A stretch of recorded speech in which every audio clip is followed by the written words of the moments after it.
Welcome into episode 3 of Courtside Chronicles. This week we catch up with a two-time NBA champion. Norris Cole was drafted by the Miami Heat in 2011, and in his first 2 seasons, he won a championship alongside the big three of LeBron James, Dwayne Wade, and Chris Bosh.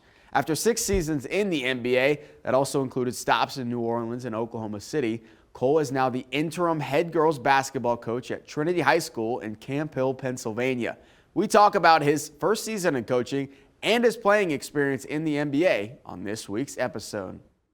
We're joined now by Trinity head coach Norris Cole. That's the recent addition, I guess, to your basketball resume. Let's start there. How did this opportunity come about for you? Obviously an uncharacteristic situation, but how did it end up here for you to be the head coach at Trinity? Well, my wife is from the area, and she went to Trinity, and they called her about, a job opening. And I was just joking with her, and I said, maybe I should go, coach, since I'm here. I'm not doing nothing right now. And, she told me actually I should do it. And so I thought about it. I talked to the leadership of the school, and it made sense, so I did it. My high school coach had a health issue when I was in high school, so I understood what the girls kind of was going through. And so I kind of felt in my heart that I probably should help them out, and I could help them out. Yeah. Such a unique way to get thrust into a head coaching position. Have you ever had previous coaching experience? I never officially coached. I've trained before though. I've been training for a while. I've been a mentor to a lot of kids for a long time, but I've never officially coached. And so this was the first time that I've officially put my coaching hat on. But I've been around the game my whole life. If it's one thing I know in life, for sure, I know basketball. So it's not many things that I'm more sure of myself of than basketball. I know basketball like the back of my hand, so I knew that I can help them out.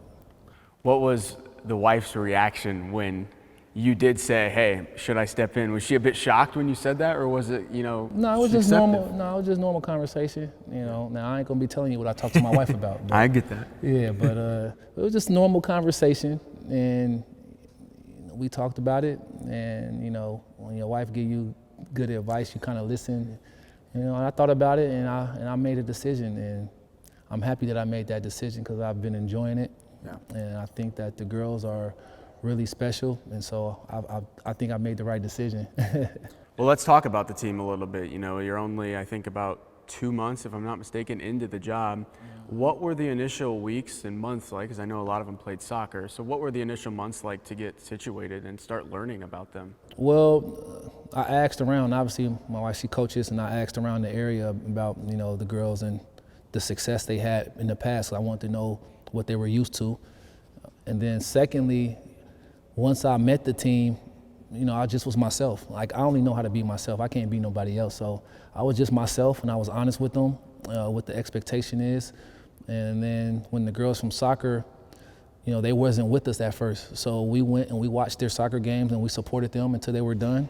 And then once they got done, they came with the rest of us, and conditioning was the biggest part, because, we're not the biggest team, but we have a lot of girls that can run and can shoot. And so that was the strength of our team, and I knew that right away. So we had a really tough training camp where we ran a lot. We did a lot of running, a lot of conditioning to make sure that they can keep up at the pace that we needed to play at to win.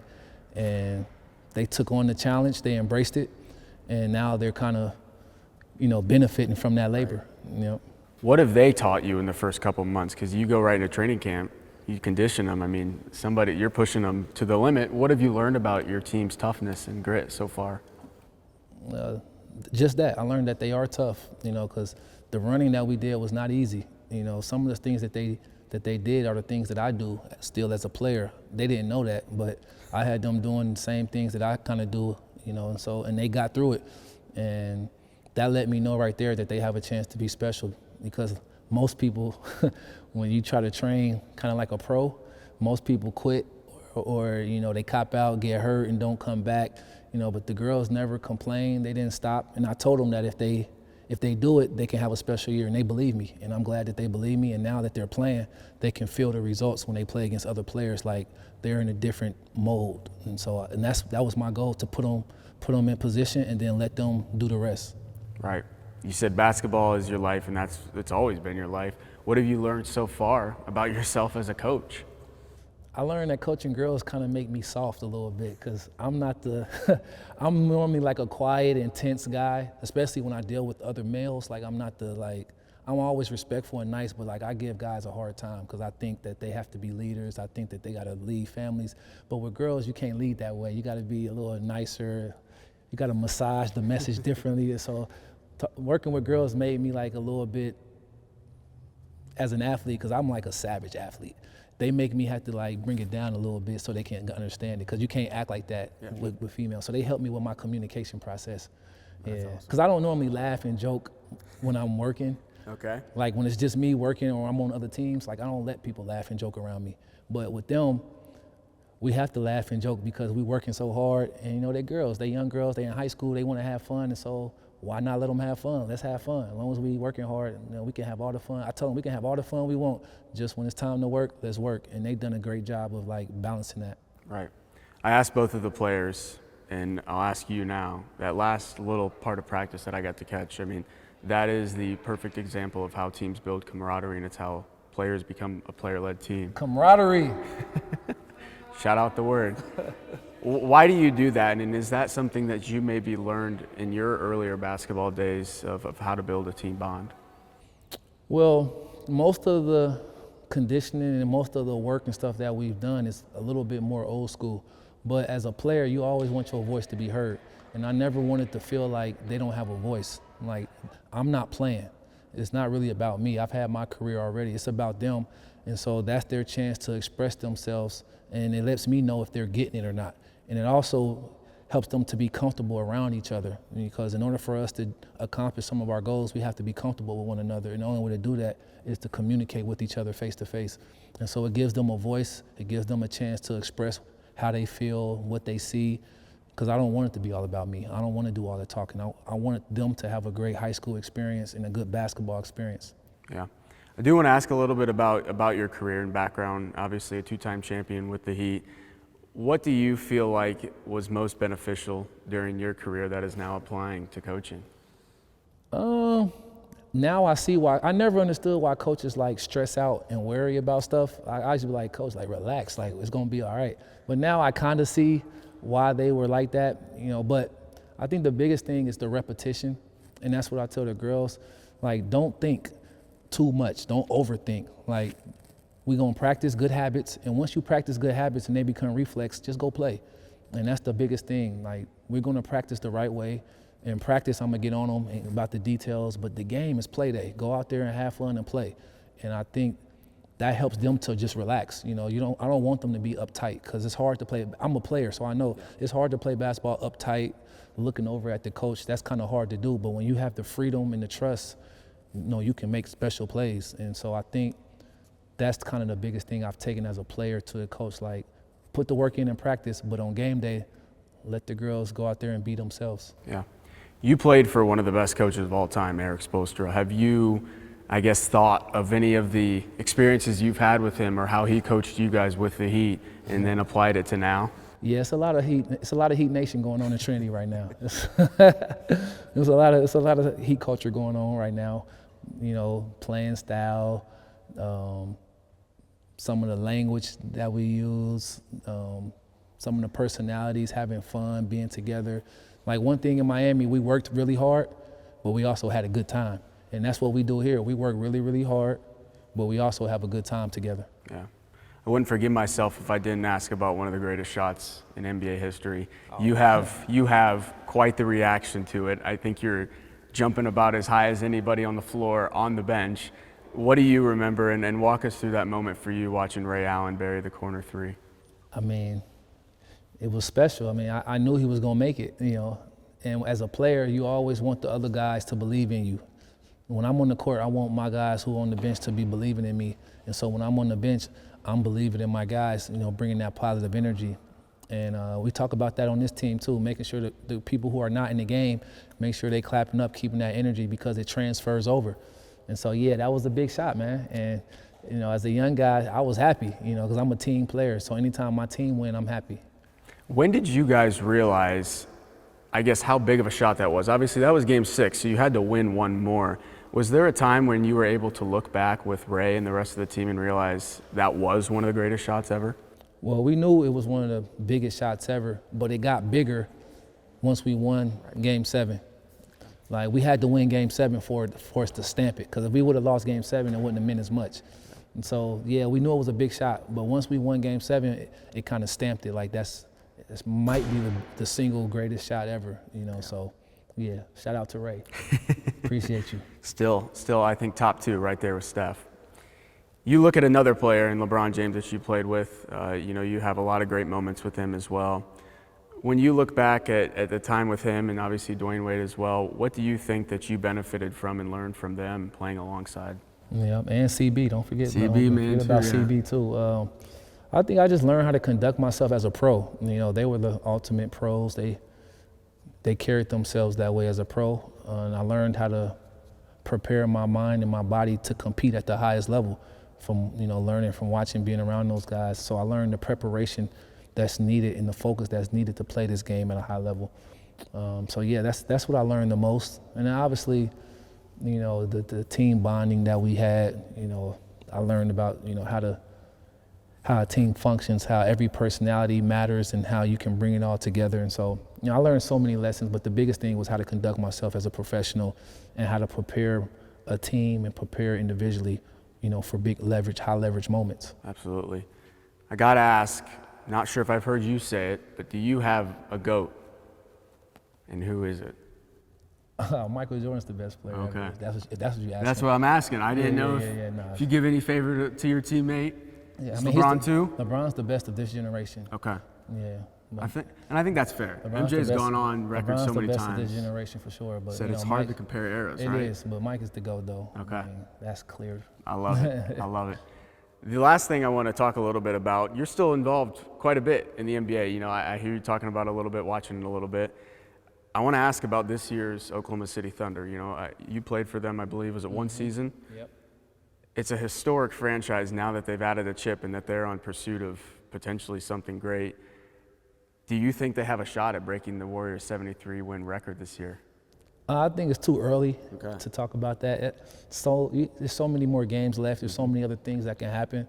It's kind of early, but they're giving themselves a great shot, you know, by winning early. You know, when you win a lot of games early, before teams catch their stride and stuff like that, you really get a good jump on the league. So, you know, they're off to a great start. I'll say that, but it's too early. Yeah. I had to make that. You start talking like that after the All-Star break. Okay. That's when you will really know, like, okay, hey, they truly have a chance. You know, it's a little early right now. I get that. The other thing I want to ask about the current state of the league, you know, a lot of guys are trying to compare eras, and, you know, it's often hard to do that. But from your perspective, a player recently out of the league, where do you see it? Like, do you think it is the best it's ever been? And I guess, how do you view the NBA as it is today? I think players have raw talent, maybe have more raw talent now at a younger age, but I think guys from the past know how to play the game with more nuance better because they were older, because, you know, they went to college more. They learned the fundamentals were taught different at a younger age back then versus now. So I would say that the players now are more athletic at younger ages now, which is like kind of how you judge raw talent. The guys have more raw talent now, but I still believe that because the game is mostly just threes and layups, and there's not a lot of like mid-range art to the game anymore. That's kind of like made the game harder to watch versus back then. You know, you had so many styles. You had the Mike D'Antoni style, which was like how everybody's playing now. That was just one style. Right. Then you had the Spurs style, the Heat style, the Lakers style, the Denver Nuggets style. It was the Utah Jazz. There was so many different styles, so it made the league appealing more to watch. Now everybody plays the same, so unless that's the only style you like to watch, then it's good. But if you like to see multiple different styles, it's kind of gotten away from that. And I would like to see, you know, a more variety of styles. That's what makes Oklahoma City Thunder so special, because they don't play like the rest of the league. Right. They play a totally different brand of basketball. And the Detroit Pistons are another team that plays a totally different style of basketball than the rest of the league. And so that's why we talk about those teams the way we do because they're not playing twin basketball like everyone else. So Yeah. I would say that I think the young guys are very talented now. They get easier opportunities to get in the league now. You know, back then, if you was a 17, 18, or if you was an 18 or 19-year-old and got drafted, you was considered a phenom back then. Now, because of potential, they're drafting a bunch of teenagers into the league. So that's just a difference in philosophy now. Yeah, philosophy and culture. And let me ask about your year with the Thunder. Sam Presti is one of the ultimate culture guys. You're not coming into the Thunder unless you fit the culture. When you signed with them, what was kind of the process to bring you in, and what was Sam looking for from you? Well, one, Sam is a genius. You know, he comes from that San Antonio tree, that pop tree as well. He understands that you need talent to win, but you need talent with character if you want to have a special organization. And so he looks for talented players that also have a certain character about them. That team I played for, that was a historical team because that's the year Russell Westbrook broke the triple-double. You know, he was the first player in 50 years to average a triple-double, so that was a special unit. And I learned that because I only knew the Miami Heat way, and I had went to New Orleans, but I was already like, I only knew the Miami Heat way, like, to function. And then I learned that there's other winning places that can function at a higher frequency. So you got the Heat way, the Thunder way, the Spurs way. You know, back then you also had the Celtics way or the Lakers. You know, those teams were kind of successful. So, you know, I learned that there's different ways to be successful. I had only knew the Heat way, and so going to Oklahoma City showed me, like, okay, there's other ways to be successful as well. And Sam Presti is a big culture guy. He believes talent with culture makes you special. And so I was the guy that fit into that because he knew that I was a high character guy, you know, and he knew that I knew how to function as a professional, whether I played or whether I didn't play. I fit the mold of being a professional. Yeah, that's awesome. Well, last one I ask you, I want to tie it all back into coaching. You got thrust into this role, unexpected. What would you say is the future for you at coaching? I mean, it might be a little early to say, but do you love it that much where you could see yourself doing it beyond this year? It's early to say, but I will say I'm enjoying it. I am enjoying it, and I will say I appreciate the Trinity family. I'm starting to get to know the community, the Trinity community, and, you know, the Central Pennsylvania community. And so I am enjoying myself. I'll say that for sure. Awesome. And I think it's only the beginning, though. It's early in the season, and I like to, you know, before I make any decision, I like to really put some thought into it and go through the experience and get the full experience. And then I'll probably have a better answer for you later. Sounds but good. I'm enjoying it now, though. I really enjoy it now. Well, we wish you luck this season and appreciate you for joining us. Thank you. Cole's team is off to a 7-0 start this season, defeating opponents by an average of 24 points per game. The former NBA champion stepped in at the last moment when Trinity needed a temporary replacement for this year. Now he's guiding the Lady Shamrocks to an undefeated start, hoping to help them repeat as PIAA District 3 champions. Reporting in studio for Courtside Chronicles, I'm Caleb Nixon.